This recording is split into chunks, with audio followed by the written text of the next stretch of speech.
Penyediaan tanaman toga adalah salah satu kebutuhan yang paling utama dalam kehidupan masyarakat dan digunakan oleh manusia untuk menolong pengobatan pertama sebelum berobat ke klinik terdekat atau puskesmas. Dan khasiat tidak mengandung zat kimia atau efek samping.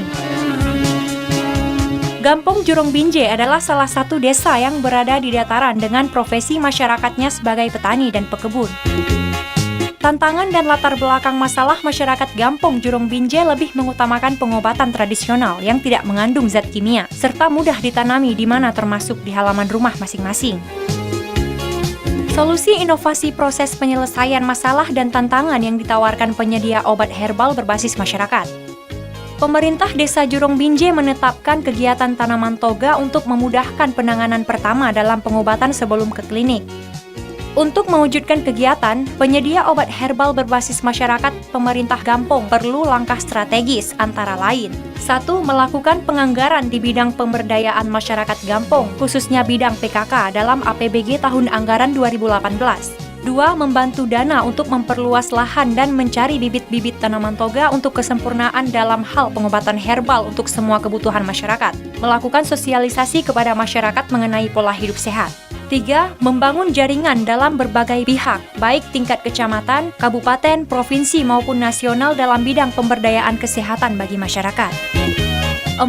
Mengagendakan pemberdayaan berkelanjutan dalam hal pengelolaan tanaman toga di bawah unit kelompok PKK Gampong yang ada dan akan dilaksanakan pada tahun anggaran 2019. 5. Menyusun rencana penerapan untuk masing-masing masyarakat ditanami toga di rumah masing-masing agar berubah pola pikir masyarakat dalam kesehatan herbal alami. Tujuan inovasi kami tentang lampuh ubat ini bersumber dari ibu-ibu PKK, kami buat rapat.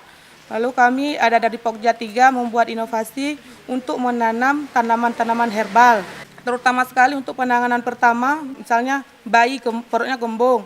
Jadi untuk mengurangi obat kimia, kami memprioritaskan kepada masyarakat untuk mengambil seperti bunga pekan, kalau dibilang dioles pakai minyak makan, dioles ke perut dan seluruh badannya. Lalu setiap rumah penduduk, terutama yang ada bayi ibu hamil itu harus ada minimal 5 macam obat herbal yang harus ditanam oleh warga desa kami. Inovasi ini kami mulai sejak tahun 2017 yang kami lakukan di lampuh ubat ini tahun 2018. Itu bersumber dari dana desa, dari dana PKK. Kemarin kami Kesmas ada akreditasi, kami ada kedatangan tim surveyor dari Kemenkes pusat dari Jakarta, ada mensurvei tentang lampuh ubat di desa kami. Jadi banyak hal yang kami peroleh dari sini, dari manfaat dari obat-obatan sampai dengan khasiat untuk bayi tersebut agar tidak langsung dibawa ke rumah sakit.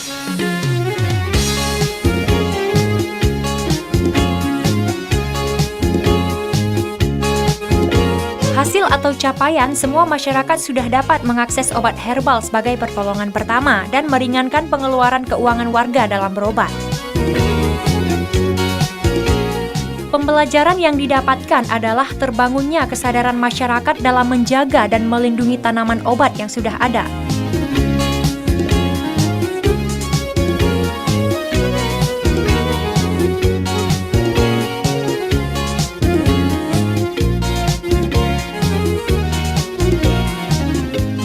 Ada beberapa tanaman yang susah dicari, kami berkolaborasi dengan masyarakat UPKK, ada yang warga kami yang misalnya ada ke gunung, dibawa pulang, ada juga yang kami beli di garden, seperti yang sirih merah yang nggak ada di desa, yang nggak ditemukan warga.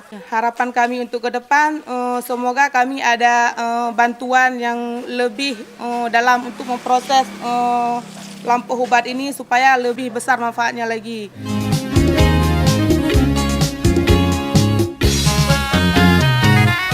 Serta rekomendasi penyediaan obat herbal di Gampong dapat mengurangi beban keluarga, sehingga masyarakat mudah mendapatkan penyediaan obat herbal secara ekonomis.